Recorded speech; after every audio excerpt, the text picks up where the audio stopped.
Hello students, इस video में हम कक्षा 6 विषय हिंदी की कार्यपत्रक 4 करने वाले हैं। तिथि है इसकी 16 जुलाई 2021 और इसको शुरू करने से पहले प्लीज़ हमारे चैनल माइंड बूस्टिंग क्लासेस को सब्सक्राइब कर दीजिए। तो शुरू करते हैं आज की वर्कशीट। निम्नलिखित अपठित गद्यांश को पढ़कर दिए गए प्रश्नों के उत्तर लिखिए। भारत एक महान देश है। यहाँ जन्म लेने के लिए सभी लोग उत्सुक रहते हैं। हमारे देश को यह नाम महाराजा दुष्यंत के प्रतापी पुत्र भरत के नाम के कारण मिला था। हमारा देश अनेक धर्मों, भाषाओं तथा वेशभूषाओं का देश है, परंतु भिन्नता के होते हुए भी हम सब एक हैं। हम भारतीय हैं तथा भारत की अनुपम संस्कृति के सच्चे उपासक हैं।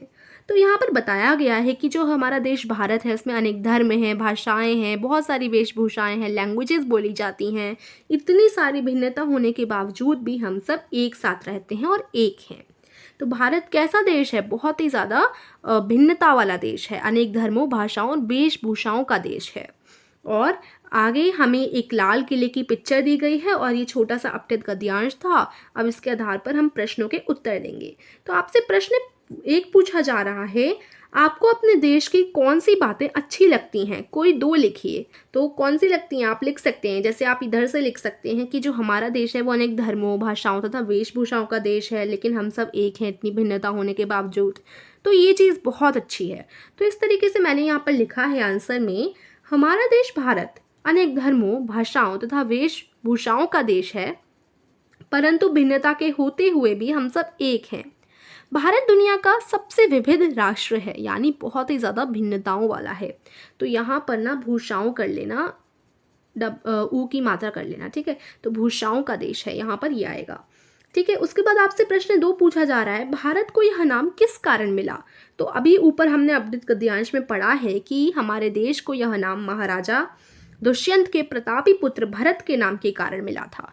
महाराज दुष्यंत थे, उनके एक पुत्र थे, बेटे थे भरत, और भरत के कारण ही भारत बन गया हमारे देश का नाम। तो इस तरीके से इसका आंसर आएगा, हमारे देश को यह नाम महाराजा दुष्यंत के प्रतापी पुत्र भरत के नाम के कारण मिला था। अब प्रश्न 3 है, विपरीत अर्थ वाले शब्दों के जोड़े चुनकर लिखिए। तो यहाँ पर देखो, आपको ना कई सारे शब्द दे रखे हैं, तो हमें विपरीत शब्द यानी उल्टे अर्थ वाले शब्द ढूंढने हैं। जैसे यहाँ पर पहला हम यहाँ से देश ले लेते हैं। देश, देश का उल्टा अर्थ होता है विदेश, यानी विपरीत शब्द विदेश। उसके बाद जन्म, जन्म का उल्टा यहाँ पर क्या है? मृत्यु, तो जन्म और मृत्यु। उसके बाद देखिए यहाँ से हम ले लेते हैं राजा, और ये एक रंग हो गया, तो राजा, रंग, दोनों अपोजिट हैं, अपोजिट वर्ड्स, ठीक है। उसके बाद इधर से हम सच्चा और झूठा ले लेंगे, सच्चा, झूठा, और फिर एक, अनेक। इस प्रकार से यहाँ पर हमें लिखना है। फिर प्रश्न 4 है, क्या ऊपर चित्र को देखकर बता सकते हैं कि यह कौन सी इमारत है? इसके विषय में 5 पंक्तियां लिखिए। तो यहाँ देखो, ये आपको इमारत दी गई है, ये है लाल किला। अब इसके विषय में हमें 5 पंक्तियां लिखनी है, ठीक है। तो देखिए हमने क्या लिखी, यह लाल किला है। लाल किला पुरानी दिल्ली में स्थित है और यह एक ऐतिहासिक स्मारक है। लाल किले को शाहजहां के द्वारा सन 1638 में बनवाया गया था और इसको बनने में 10 साल का समय लगा था और यह 1648 में बनकर तैयार हुआ था। लाल किले को यमुना नदी के किनारे पर बनाया गया है। और भी कुछ लाइन ऐड कर सकते हैं आप इसमें, ठीक है। तो ये आपकी लाइन्स हो गई कुछ, और हमने बताया चित्र के बारे में कि कौन सा चित्र है। तो इस तरीके से हमारी वर्कशीट फिनिश होती है। कैसी लगी ज़रूर बताइए, और आप चैनल को बहुत कम सब्सक्राइब कर रहे हैं, जल्दी से सब्सक्राइब कीजिए और वीडियो को लाइक कीजिए। Thank you.